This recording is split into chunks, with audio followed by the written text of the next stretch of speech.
రెండు తెలుగు రాష్ట్రాల మధ్య విద్వేషాలు రెచ్చగొట్టే ప్రయత్నాలను అడ్డుకోవాలని హమారా ప్రసాద్ పిలుపునిచ్చారు.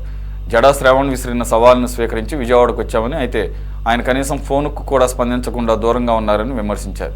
మాటకు కట్టుబడి ఉండలేని వారు సవాళ్లు విసరడం సరికాదని అన్నారు.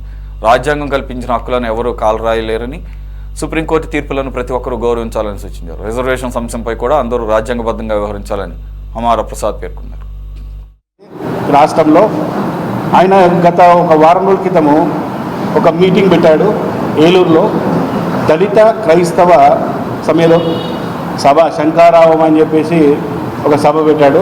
ఆ సభలో ఆయన నోటికి వచ్చినట్లు నన్ను కావచ్చు, అలాగే మన డిప్యూటీ స్పీకర్ గారు త్రిపులార్ గారిని కావచ్చు, అలాగే పవన్ కళ్యాణ్ గారిని, అలాగే చంద్రబాబు నాయుడు గారిని, అందరినీ కూడా తన నోటికి వచ్చినట్టు మాట్లాడారు.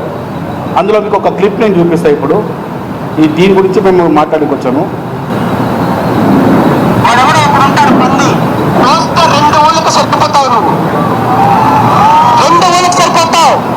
నేను ఈ వేదిక నుంచి చెప్తున్నా, వాడెవడో హమారా ప్రసాద్, అరే బిడ్డ, నువ్వు ఆంధ్రప్రదేశ్ రాష్ట్రంలో అడుగు పెట్టావా?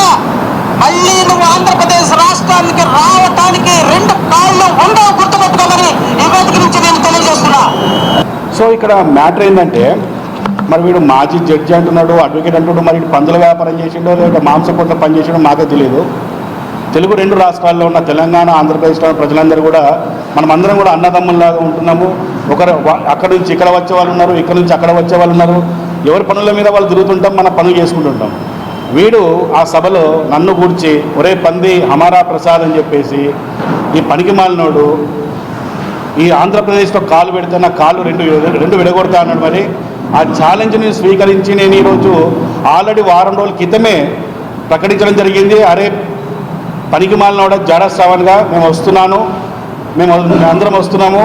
ఏదైతే ప్లేస్ చెప్పామో ఆ ప్లేస్ కూడా మేము చెప్పాము, వచ్చాము. మరి కాలు విరగొట్టరని పొద్దున నుంచి కూడా మేము విపరీతమైన కాల్స్ చేస్తున్నాం, వాట్సాప్ కాల్ చేస్తున్నాం. మరి ఈ పంది కానీ మరి ఇవి ఎక్కడ ఉండడం మరి మాకు అర్థమైతే లేదు. ఇంతవరకు కూడా రెస్పాన్స్ అవుతలేడు.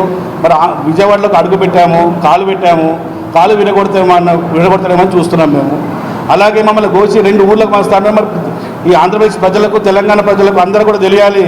మరి వీడు మనుషుల్ని కోసి ఏ ఊర్లోకి పంచుతాడు అనేది కూడా తెలియాలి. కాబట్టి మేము దీనికోసం వచ్చాము. మేము వీడు చేయడం